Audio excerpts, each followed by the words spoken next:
Imagine करो तुम किसी सोशल गैदरिंग में एंट्री करते हो, दिल जोर से धड़कने लगता है, सब लोग अपने ग्रुप में बात कर रहे हैं, हंस रहे हैं, और तुम दूर खड़े हो, फोन देख रहे हो, ऐसे प्रिटेंड कर रहे हो कि कोई इंपॉर्टेंट मैसेज आने वाला है, पर एक्चुअल में तुम सोच रहे हो कि कहाँ पे खड़ा हूँ, कैसे एंट्री करूँ, क्या बोलूँ। या ऑफिस मीटिंग है, तुम्हारे दिमाग में एक बेहतरीन आइडिया है, पर बोलने की बारी आती है तो गला सूखने लगता है, दिल की धड़कन बहुत तेज हो जाती है, हाथ कांपने लगते हैं, ऐसा लगता है कि गले से आवाज ही नहीं निकल रही, और इवेंचुअली तुम चुप रह जाते हो और तुम्हारा आइडिया बस तुम्हारे दिमाग में रह जाता है। कॉलेज कैंटीन में अकेले बैठना, क्योंकि किसी ग्रुप में जाने से डर लगता है, क्या बोलूं, अगर ऑकवर्ड हो गया तो। इंस्टाग्राम स्टोरी डालने से पहले 10 बार सोचना कि लोग क्या कहेंगे, क्रिंज लगेगा। अगर ये सब तुम्हारे साथ होता है, अगर सोशल सिचुएशन तुम्हें ड्रेन कर देती है, अगर तुम कॉन्स्टेंटली सोचते रहते हो कि लोग तुम्हारे बारे में क्या सोच रहे हैं, तो तुम्हें सोशल एंजाइटी है। और ये सिर्फ शाइनेस नहीं है, ये कुछ और है। और सबसे बड़ी बात, दुनिया के ज्यादातर लोग ये फील करते हैं, पर पहले समझते हैं कि एक्चुअली हो क्या रहा है तुम्हारे दिमाग में। सोशल एंजाइटी एक फियर है, पर किसी स्पेसिफिक चीज का नहीं। ये फियर है जजमेंट का, रिजेक्शन का, एम्बैरेसमेंट का, ह्यूमिलिएशन का। तुम्हारा ब्रेन एक थ्रेट डिटेक्ट कर रहा है, पर ये थ्रेट कोई फिजिकल डेंजर नहीं है, ये थ्रेट सोशल है। हम कॉन्स्टेंटली सोचते हैं कि क्या होगा अगर मैंने ये सिचुएशन ऑकवर्ड कर दी, या फिर इस ग्रुप ने मुझे रिजेक्ट कर दिया तो। और जब ब्रेन थ्रेट को डिटेक्ट करता है तो वो फ्लाइट और फाइट मोड में चला जाता है। इसीलिए फिजिकल सिम्टम्स होते हैं, दिल तेज धड़कता है क्योंकि बॉडी तैयार हो रही है भागने के लिए, हाथ पैर कांपते हैं, पेट में वियर्ड फीलिंग आती है, चेहरा लाल हो जाता है और पसीना आने लगता है। पर दिक्कत ये है कि ये सब होने पर तुम और ज्यादा कॉन्शियस हो जाते हो। अरे यार, मेरा चेहरा लाल हो गया, अब सब देख लेंगे, मेरा हाथ कांप रहा है, लोगों को पता चल जाएगा मैं नर्वस हूँ। और ये कॉन्शियसनेस और ज्यादा एंजाइटी क्रिएट करती है, और इसी वजह से एक विशियस साइकिल बन जाती है। एंजाइटी फिजिकल सिम्टम्स लाती है, फिजिकल सिम्टम्स और ज्यादा एंजाइटी लाती है, और स्पाइरल कंटिन्यू होता रहता है। पर ये सिर्फ बायोलॉजिकल नहीं है, इसके पीछे थॉट पैटर्न है, बिलीफ है, जो फ्यूल कर रही है एंजाइटी को। सोशल एंजाइटी में हमारे दिमाग में कुछ स्पेसिफिक थॉट कंटिन्यूअसली चलते रहते हैं। माइंड रीडिंग, तुम अज्यूम कर लेते हो कि तुम जानते हो दूसरे क्या सोच रहे हैं। वो मुझे बोरिंग समझ रहा है, उसको मेरी बातें पसंद नहीं आई, सब सोच रहे हैं मैं वियर्ड हूँ। पर रियलिटी में तुम माइंड रीडर नहीं हो, और ज्यादातर लोग अपने बारे में ही इतना ज्यादा सोच रहे हैं कि तुम्हारे बारे में सोचने का टाइम ही नहीं है उनके पास। इन सिंपल वर्ड, किसी को घंटा फर्क नहीं पड़ता। फॉर्च्यून टेलिंग, तुम फ्यूचर प्रिडिक्ट कर लेते हो, नेगेटिव फ्यूचर। अगर मैंने बात की तो मैं ऑकवर्ड लगूंगा, अगर प्रेजेंटेशन दी तो मैं फेल हो जाऊंगा। ये प्रिडिक्शन तुम्हें ट्राई करने से रोक देती है। तुम वर्स्ट केस सिनेरियो को इमेजिन करते हो, किसी छोटी सी मिस्टेक को तुम अपने दिमाग में ह्यूज डिजास्टर बना लेते हो। मैंने एक गलत वर्ड बोला, अब सब सोच रहे होंगे कि मैं कितना बेवकूफ हूँ कि मैं एक वर्ड ठीक से नहीं बोल पाता। स्पॉटलाइट इफेक्ट, तुम्हें लगता है सबकी नजर तुम पर है, सब तुम्हें ही देख रहे हैं, जज कर रहे हैं। पर सच तो ये है कि लोगों की अपनी ही जिंदगी इतनी झंड है, वो खुद में इतने ज्यादा उलझे हुए हैं कि वो तुम्हें नोटिस भी नहीं करते। ये सब तुम कॉन्शियसली नहीं सोचते, ये सब बैकग्राउंड में कंटिन्यूअसली चल रहा होता है, और ये थॉट्स तुम्हारे बिहेवियर को कंट्रोल कर रहे होते हैं। पर ये थॉट्स आए कहां से? जवाब है तुम्हारे पास्ट में, जहां से सब शुरू हुआ। सोशल एंजाइटी रैंडमली डेवलप नहीं होती, इसके पीछे रीजंस होते हैं, एक्सपीरियंसेस होते हैं। चाइल्डहुड एक्सपीरियंस में भी तुम बचपन में बुलीड हुए, क्लास में सबने तुम्हारा मजाक उड़ाया, या टीचर ने तुम्हें बेइज्जत किया सबके सामने, या तुम्हारे फ्रेंड्स ने तुम्हें ग्रुप से एक्सक्लूड कर दिया। ये एक्सपीरियंस सिखाते हैं कि सोशल सिचुएशन डेंजरस है। ओवर प्रोटेक्टिव पेरेंटिंग, कुछ पेरेंट्स इतने ज्यादा प्रोटेक्टिव होते हैं कि बच्चा कभी अनकंफर्टेबल सिचुएशन फेस नहीं करता, कभी स्ट्रगल नहीं करता, और इसी वजह से वो कॉन्फिडेंस डेवलप नहीं कर पाता सोशल सिचुएशन में। अडल्ट होके हर नए सिचुएशन से डर लगता है। क्रिटिकल पेरेंटिंग, कुछ पेरेंट्स कॉन्स्टेंटली क्रिटिसाइज करते हैं, ऐसे मत बोलो, ऐसे मत चलो, लोग क्या कहेंगे। बच्चा सीख जाता है कि कांस्टेंट जजमेंट होगी, कांस्टेंट मॉनिटरिंग होगी, तो वो हाइपर अवेयर हो जाता है दूसरों के ओपिनियन का। ट्रॉमेटिक सोशल इवेंट, एक बड़ा एम्बैरेसिंग मोमेंट, स्टेज पे स्पीच देते वक्त भूल गए, पब्लिक में गिर गए, किसी ने रिजेक्ट कर दिया पब्लिकली। एक इवेंट इतना ट्रॉमेटिक हो सकता है कि वो परमानेंट फियर क्रिएट कर दे। ब्रेन केमिस्ट्री, कुछ लोगों में नेचुरली ब्रेन केमिस्ट्री अलग होती है। एंजाइटी के लिए जेनेटिक प्री डिस्पोजिशन हो सकती है। इसका मतलब ये नहीं कि तुम्हारा फॉल्ट है, पर इसका मतलब है कि तुम्हें थोड़ा एक्स्ट्रा एफर्ट करना पड़ेगा मैनेज करने के लिए। पर पास जो भी रहा हो, प्रेजेंट में तुम ट्रैप्ड फील करते हो क्योंकि एंजाइटी तुम्हारी लाइफ कंट्रोल कर रही है। कैसे एंजाइटी तुम्हारी लाइफ कंट्रोल कर रही है? सोशल एंजाइटी सिर्फ नर्वसनेस नहीं है, ये तुम्हारी लाइफ को ग्रेजुअली श्रिंक कर देती है। पहले तुम कुछ सिचुएशन को अवॉइड करने लगते हो, छोड़ो इस पार्टी में नहीं जाऊंगा, अनकंफर्टेबल होगा, और तुम नहीं जाते। फिर धीरे धीरे और भी सिचुएशन को अवॉइड करने लगते हो, ऑफिस आउटिंग स्किप कर देता हूँ, प्रेजेंटेशन से बच जाऊंगा। स्लोली स्लोली ये पैटर्न बन जाता है और इवेंचुअली तुम्हारा कंफर्ट जोन इतना ज्यादा छोटा हो जाता है कि तुम सिर्फ सेफ सिचुएशन में रहते हो। बट वही कहते हैं ना कि सेफ सिचुएशन में ग्रोथ नहीं होती, न्यू फ्रेंडशिप नहीं बनती, करियर अपॉर्चुनिटीज नहीं मिलती और रिलेशनशिप फॉर्म होना बहुत ज्यादा मुश्किल हो जाता है। करियर इम्पैक्ट, इंटरव्यू देने से डर लगता है, मीटिंग में कुछ कंट्रीब्यूट नहीं कर पाते, फिर अवॉइड करते हैं, आइडिया शेयर नहीं करते। इन सब की वजह से तुम स्टैग्नेंट रह जाते हो जबकि दूसरे लोग आगे बढ़ जाते हैं। रिलेशनशिप इम्पैक्ट, नए लोगों से मिलने से डर लगता है, डेट पे जाने का थॉट ही एंजाइटी दे देता है, एग्जिस्टिंग रिलेशनशिप में भी फुल्ली ओपन नहीं हो पाते, लोगों को लगता है कि तुम पूरी तरह से इंटरेस्टेड नहीं हो। डेली लाइफ इम्पैक्ट, दुकानदार से बात करना डिफिकल्ट लगता है, बाल कटवाने जाते हो तो ढंग से बोल नहीं पाते कि कौन सा स्टाइल चाहिए, मन ही मन में खराब हेयर कट का रिग्रेट होता है पर खुल के कह नहीं पाते। फोन कॉल से डर लगता है, रेस्टोरेंट में ऑर्डर करना स्ट्रेसफुल लगता है, बैंक का काम पेंडिंग है क्योंकि जाने का मन नहीं है। और सबसे बुरा, तुम खुद से ही नाराज हो जाते हो कि मैं इतना ज्यादा वीक क्यों हूँ, बाकी सब तो आसानी से कर लेते हैं, मेरे साथ क्या प्रॉब्लम है। सेल्फ क्रिटिसिज्म और भी ज्यादा एंजाइटी क्रिएट करती है। पर यहाँ एक जरूरी बात है जो समझना जरूरी है, तुम अकेले नहीं हो। सोशल एंजाइटी डिसऑर्डर दुनिया में सबसे कॉमन मेंटल हेल्थ इशू में से एक है। इंडिया में मिलियंस ऑफ पीपल इससे डील कर रहे हैं पर किसी को पता नहीं क्योंकि सब छुपा रहे हैं। वो कॉन्फिडेंस दिखने वाला कलीग शायद वो भी एंशियस है अंदर से पर अच्छे से हाइड कर लेता है। वो एक्सट्रोवर्टेड दोस्त शायद उसको भी डर लगता है जजमेंट का पर वो ओवर कंपनसेट कर रहा है by being overly social. Social media पे परफेक्ट लाइफ दिखाने वाला पर्सन रियल लाइफ में शायद वो भी स्ट्रगल कर रहा है बेसिक कन्वर्सेशन करने से। तुम्हें लगता है तुम अकेले हो पर तुम नहीं हो। और ये बहुत इंपॉर्टेंट है रियलाइज करना क्योंकि जब तुम सोचते हो सिर्फ मेरे साथ ये प्रॉब्लम है तब तुम और ज्यादा आइसोलेट हो जाते हो। और सोशल एंजाइटी होने का मतलब ये नहीं कि तुम्हारे साथ कुछ फंडामेंटली रॉन्ग है, ये कंडीशन है, तुम्हारा कैरेक्टर फ्लॉ नहीं। हाँ, तुम्हारी सिचुएशन को कॉम्प्लेक्स जरूर कर देती है लेकिन इससे डील करना पड़ेगा और इग्नोर करने से बेहतर नहीं होगा, एक्चुअली और भी ज्यादा वर्स्ट हो जाती है। तो अब बात करते हैं एक्चुअल सोल्यूशन की। सबसे पहली बात, तुम एक दिन में अपनी एंजाइटी खत्म नहीं कर सकते। ये एक प्रोसेस है, एक जर्नी है और छोटे छोटे स्टेप से शुरू करना होगा। स्टेप 1, एंजाइटी को एक्सेप्ट करो। पहले तुम एंजाइटी से लड़ते थे, मुझे एंशियस नहीं होना चाहिए, ये गलत है। पर ये फाइटिंग एक्चुअली एंजाइटी को वर्स्ट बनाती है। इंस्टेंट एक्सेप्ट करो, हाँ मुझे सोशल एंजाइटी है, ये एक पार्ट है मेरी लाइफ का। एक्सेप्टेंस से रेजिस्टेंस कम होती है और जब तुम रेजिस्ट नहीं करते तो पैराडॉक्सिकली एंजाइटी भी कम होती है। स्टेप 2, सिचुएशन को कैटेगराइज करो। एक लिस्ट बनाओ। इजी सिचुएशन जहां मिनिमल एंजाइटी हो, मीडियम सिचुएशन जहां मॉडरेट एंजाइटी होती है, डिफिकल्ट सिचुएशंस जहां सीवियर एंजाइटी होती है। फॉर एग्जांपल, आसान सिचुएशन हो सकती है किसी नए फ्रेंड के साथ कॉफी पीने जाना, मीडियम 5-6 लोगों की गैदरिंग, डिफिकल्ट 50 लोगों के सामने प्रेजेंटेशन देना। स्टेप 3, इजी से शुरू करो। डिफिकल्ट सिचुएशन डायरेक्टली फेस करने की कोशिश मत करो, पहले आसान सिचुएशन को मास्टर करो, जब वहां कंफर्टेबल हो जाओ तब मीडियम पे जाओ, ग्रेजुअली डिफिकल्ट की तरफ बढ़ो। ये एक्सपोजर थेरेपी का बेसिस है। ग्रेजुअली अपने आप को एक्सपोज करो उन सिचुएशन को जो तुम्हें एंशियस बनाती हैं, पर ग्रेजुअली अपनी पेस पे। पर सिर्फ एक्सपोज करना इनफ नहीं है, एक्सपोज के साथ कुछ टेक्निक्स भी यूज करनी पड़ती है। ब्रीदिंग सबसे अंडररेटेड टूल। जब एंजाइटी अटैक आता है, अगर तुम नोटिस कर पाओ तो तुम्हें पता चलेगा कि तुम्हारी ब्रीदिंग चेंज हो जाती है। तुम रैपिड शैलो ब्रीथ लेते हो, ये बॉडी को और भी ज्यादा पैनिक मोड में डाल देती है। पर अगर तुम कॉन्शियसली अपनी ब्रीदिंग को कंट्रोल कर लो तो तुम एंजाइटी को भी कुछ हद तक कंट्रोल कर सकते हो।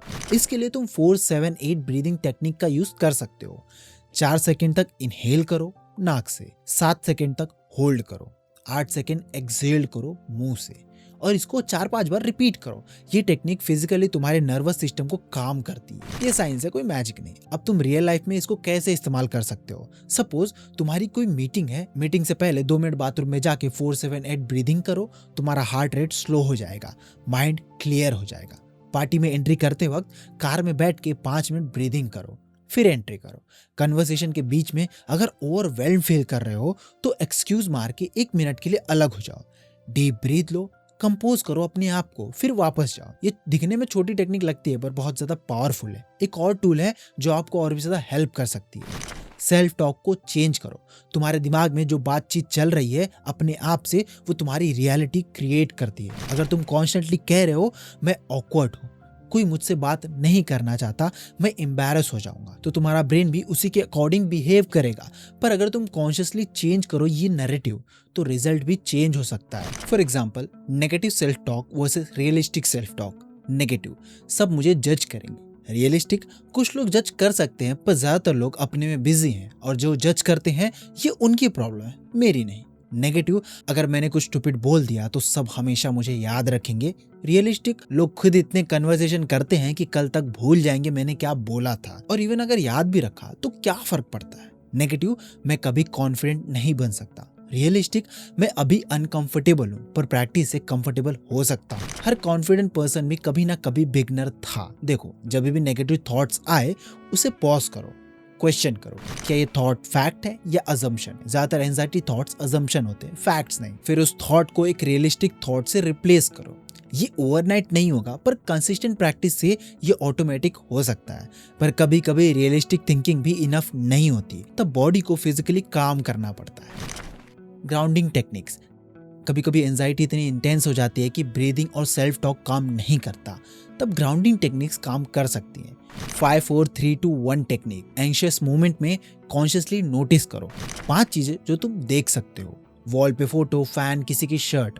4 चीजें जो तुम टच कर सकते हो, चेयर की सरफेस, अपने कपड़े, अपना फोन। 3 चीजें जो तुम सुन सकते हो, बाहर की ट्रैफिक, एसी की आवाज, किसी की बात। 2 चीजें तो तुम स्मेल कर सकते हो, परफ्यूम, कॉफी, कुछ भी। 1 चीज जो तुम टेस्ट कर सकते हो, लाइक अगर पानी हो तो पानी पी लो। ये टेक्निक तुम्हारे दिमाग को प्रेजेंट मोमेंट में लाती है। एंजाइटी ज्यादातर फ्यूचर या फिर पास्ट में होती है, क्या होगा, क्या हो गया। प्रेजेंट मोमेंट में एंजाइटी रिड्यूस हो जाती है। फिजिकल ग्राउंडिंग, अपने पैर को जमीन पे फील करो, प्रेशर को नोटिस करो, हाथ पे कोल्ड वाटर डालकर सेंसेशन को फील करो, किसी टेक्सचर को टच करो और उसकी डिटेल्स को नोटिस करो। ये सिंपल टेक्निक्स है, पर इमरजेंसी मोमेंट में लाइफ सेवियर बन सकती है। पर लॉन्ग टर्म के लिए एक और अप्रोच है जो बहुत ज्यादा पावरफुल है, एक्सपोजर लैडर। थियरी में एक्सपोजर इजी लगता है, बस सिचुएशन फेस करो, एंजाइटी कम हो जाएगी। पर प्रैक्टिकली कैसे करो? अपना एक्सपोजर लैडर बनाओ। इसको तुम एक गेम की तरह समझ सकते हो, जिसमें बहुत सारे लेवल्स हैं। जैसे जैसे लेवल कंप्लीट करते जाओगे, एंजाइटी बेहतर होती जाएगी और तुम्हारा कॉन्फिडेंस बढ़ता जाएगा। लेवल 1, एक क्लोज फ्रेंड को टेक्स्ट करो। लेवल 2, फ्रेंड को कॉल करो। लेवल 3, कॉफी शॉप में अकेले बैठ के कॉफी पियो। लेवल 4, कॉफी शॉप में कैशियर से कैजुअल बात करो। लेवल 5, ऑफिस में किसी कलीग के पास जाके कैजुअल क्वेश्चन पूछो। लेवल 6, 3-4 लोग के ग्रुप डिस्कशन में पार्टिसिपेट करो। लेवल 7, स्मॉल गैदरिंग में जाओ। लेवल 8, स्मॉल टीम मीटिंग में अपना आइडिया प्रेजेंट करो।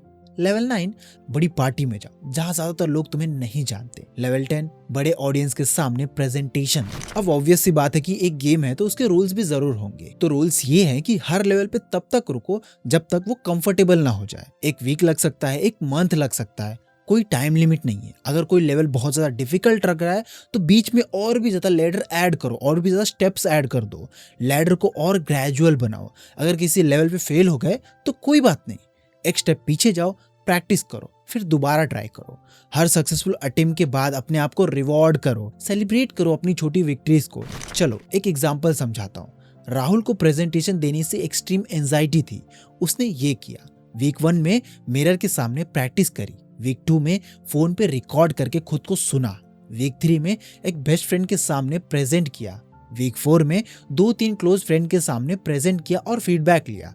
वीक 5 में पूरी फैमिली के सामने प्रेजेंटेशन दी। वीक 6 में 5-6 कलीग के सामने इन्फॉर्मेंस सेशन लिया। वीक 7 में छोटी टीम मीटिंग में एक पॉइंट प्रेजेंट किया।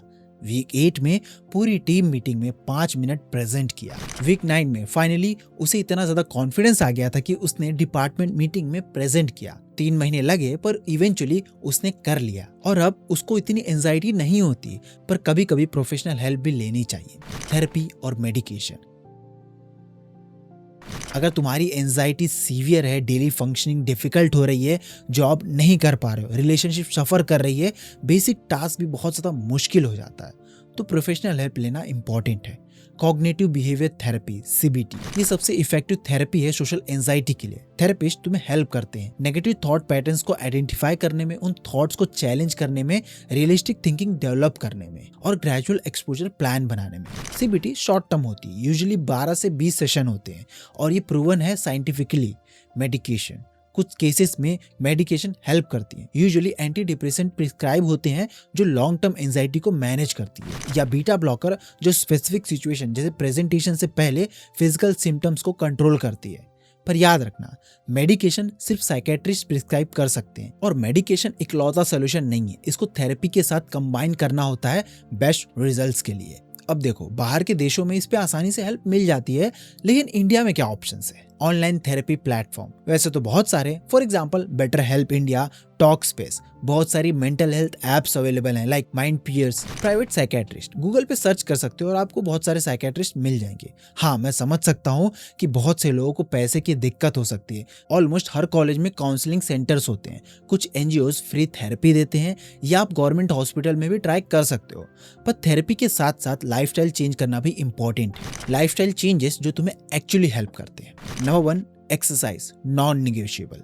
एक्सरसाइज एंजाइटी के लिए एक नेचुरल मेडिसिन है। जब तुम वर्कआउट करते हो, एंडोर्फिन रिलीज होता है जो कि नेचुरली आपके मूड को बेहतर बनाते हैं। कॉर्टिसोल जो कि स्ट्रेस हार्मोन है, वो रिड्यूस होता है। इसी के साथ देखा गया है कि बॉडी बेहतर होती है तो कॉन्फिडेंस भी बढ़ता है। तुम जिम ज्वाइन नहीं कर सकते, चलो 20 मिनट वॉक करो, यूट्यूब पे 15 मिनट का वर्कआउट फॉलो करो, कुछ भी करो, पर बॉडी को मूव करते रहो डेली। नंबर 2, अपने स्लीप को सीरियसली लो। 7-8 घंटे की प्रॉपर स्लीप नहीं हुई, तुम्हारी एंजाइटी ऑटोमेटिकली ज्यादा हो जाती है। स्लीप डिप्रिवेशन डायरेक्टली एंजाइटी को इंक्रीज करता है। स्लीप हाइजीन इंप्रूव करो। कोशिश करो कि तुम हर दिन सेम टाइम पे सो जाओ और सेम टाइम पे उठो। सोने से 1 घंटे पहले स्क्रीन टाइम बंद करो। रूम डार्क और कूल रखो। कॉफी या चाय वगैरह आफ्टरनून के बाद अवॉइड करो। इन सब से तुम्हारी बॉडी का स्लीप साइकिल इंप्रूव होगा। बॉडी प्रॉपर रिलैक्स कर पाएगी तो तुम्हें खुद इंप्रूवमेंट नजर आएगा। नंबर 3, सोशल मीडिया लिमिट करो। सोशल मीडिया एंजाइटी को फीड करता है। तुम्हें कॉन्स्टेंटली लगता है कि सब तुमसे बेहतर हैं, सब एंजॉय कर रहे हैं, सिर्फ तुम स्ट्रगल कर रहे हो। इंस्टाग्राम, फेसबुक का टाइम लिमिट सेट करो। जिस भी अकाउंट से नेगेटिव फीलिंग आती है उसको अनफॉलो कर दो। स्टोरीज देखना बंद कर दो अगर फोमो ट्रिगर होती है तो। कंपैरिजन ट्रैप से बचो। याद रखो, सब एडिटेड वर्जन दिखा रहे हैं। नंबर 4, कैफीन रिड्यूस करो। 1 कप चाय कॉफी ओके है, पर अगर तुम 4-5 कप ले रहे हो तो ये फिजिकली तुम्हारी एंजाइटी को बढ़ाता है। कैफी आपके शरीर में एड्रेनालिन रिलीज करता है जो एंजाइटी सिम्टम्स को मिमिक करता है। ट्राई करो ग्रीन टी या हर्बल टी, या एटलीस्ट आफ्टरनून के बाद कॉफी अवॉइड करो। नंबर 5, अल्कोहल कोपिंग मैकेनिज्म मत बनाओ। बहुत से लोग सोशल एंजाइटी को मैनेज करने के लिए ड्रिंकिंग स्टार्ट करते हैं। वो कहते हैं कि 1 पैग लगाने से उनका कॉन्फिडेंस बढ़ जाता है, पर ये डेंजरस स्लोप है। अल्कोहल टेम्परेरी एंजाइटी रिड्यूस करता है, पर नेक्स्ट डे एंजाइटी और भी ज्यादा होती है। तुम डिपेंड हो जाते हो अल्कोहल पे, और ये लॉन्ग टर्म में एंजाइटी को ठीक नहीं करती बल्कि और ज्यादा खराब कर जाती है। इन सब के साथ एक बात और याद रखना, प्रोग्रेस लीनियर नहीं होती। कुछ दिन अच्छे जाएंगे, कुछ दिन बुरे। कुछ हफ्ते तुम फील करोगे कि बहुत प्रोग्रेस हो रही है, कुछ हफ्ते लगेगा कि वापस स्क्वायर 1 पे आ गए। ये नॉर्मल है। प्रोग्रेस एक स्ट्रेट लाइन में नहीं होती है। तुम एक पार्टी में अच्छा परफॉर्म करोगे, नेक्स्ट पार्टी में पैनिक अटैक आ जाएगा। 1 महीना कॉन्फिडेंट फील होगा, नेक्स्ट मंथ वापस एंजाइटी ट्रिगर होगी। 2 प्रेजेंटेशन अच्छे जाएंगे, तीसरे में तुम फ्रीज हो जाओगे। इसका ये मतलब नहीं कि तुम फेल हो गए, ये मतलब है कि तुम ह्यूमन हो। लॉन्ग टर्म पर्सपेक्टिव रखो। 6 महीने पहले कहाँ थे और अब कहाँ हो। अगर 1 हफ्ते का खराब हो भी गया तो ये देखो कि ओवरऑल ट्रैजेक्टरी क्या है। अपने इंप्रूवमेंट्स को मेजर करो। पहले पार्टी में 5 मिनट रुक के भाग जाते थे, अब 1 घंटा रुक पाते हो। पहले मीटिंग में 1 वर्ड्स नहीं बोल पाते थे, अब ओकेजनली पार्टिसिपेट करते हो। पहले कॉल्स अवॉइड करते थे, अब हैंडल कर लेते हो, भले ही नर्वस होके ही सही, लेकिन कर लेते हो। ये सब प्रोग्रेस है, सेलिब्रेट करो इसको और कभी मत भूलो। चैप्टर 7, तुम्हारी एंजाइटी तुम्हारी आइडेंटिटी नहीं है। मैं सोशल एंजाइटी वाला हूँ नहीं, तुम एक पर्सन हो जिसे सोशल एंजाइटी है। ये सटल डिफरेंस है पर इंपॉर्टेंट है। एंजाइटी तुम्हारा एक पार्ट है, तुम्हारी पूरी आइडेंटिटी नहीं है।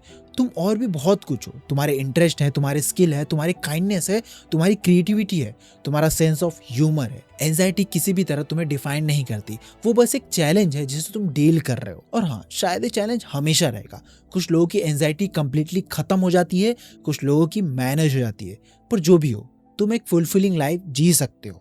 इस दुनिया में बहुत से सक्सेसफुल लोग हैं जिन्हें सोशल एंजाइटी है। एक्टर्स जो स्टेज पे परफॉर्म करते हैं, सीईओज जो प्रेजेंटेशन देते हैं, टीचर्स जो हर दिन क्लास के सामने खड़े होते हैं, उन्होंने भी अपनी एंजाइटी को खत्म नहीं किया, उन्होंने सीखा उसके साथ जीना, उसको मैनेज करना और उसके बावजूद अपना काम करना बहुत ही खूबसूरती से। तो तुम भी कर सकते हो। हाँ, मैं जानता हूँ सोशल एंजाइटी इजी नहीं होती, ये ड्रेनिंग है, फ्रस्ट्रेटिंग है, एग्जॉस्टिंग है और कभी कभी अनफेयर भी लगता है कि यार बाकी सब लोग इतने ज्यादा आसानी से कर लेते हैं, मेरे साथ ये प्रॉब्लम क्यों है। पर ये तुम्हारी गलती नहीं है, तुमने ये चूज नहीं किया, ये कंडीशन है जो डेवलप हुई है वेरियस रीजंस की वजह से। हाँ, तुम्हें इसके साथ डील करना पड़ेगा, तुम्हें एफर्ट डालना पड़ेगा, तुम्हें अनकंफर्टेबल सिचुएशन फेस करनी पड़ेगी, तुम्हें थेरेपी लेनी पड़ सकती है, मेडिकेशन भी लेना पड़ सकता है, पर ये सब पॉसिबल है, मैनेजेबल है और तुम कर लोगे, मैं जानता हूँ। और जो लोग कहते हैं कि जस्ट बी कॉन्फिडेंस या गेट ओवर इट, उन्हें इग्नोर करो, वो नहीं समझते और इट्स ओके, तुम्हें उन्हें समझाने की जरूरत भी नहीं है, तुम्हें बस अपने पे फोकस करना है। छोटे छोटे स्टेप लो, पेशेंस रखो, काइंड बनो अपने साथ, हेल्प लो जब जरूरत हो, सेलिब्रेट करो स्मॉल विंस को और याद रखो तुम्हारे जैसा पर्सनालिटी, तुम्हारी डेप्थ, तुम्हारी सेंसिटिविटी, ये सब वैल्यूएबल है। एंजाइटी ने तुम्हें बहुत कुछ सिखाया है, एम्पैथी के बारे में, ऑब्जर्वेशन के बारे में, डेप्थ के बारे में। तुम यूनिक हो और तुम्हारे साथ कुछ भी रॉन्ग नहीं है। ये था सोशल एंजाइटी के बारे में साइकोलॉजी और प्रैक्टिकल सॉल्यूशंस। अगर ये रिलेटेबल लगी, अगर तुमने खुद को इस स्टोरी में देखा, जानो कि तुम अकेले नहीं हो, मिलियंस ऑफ लोग यही फेस कर रहे हैं और तुम इससे डील कर सकते हो, slowly, gradually but surely. Take care, be kind to yourself and remember, progress, not perfection.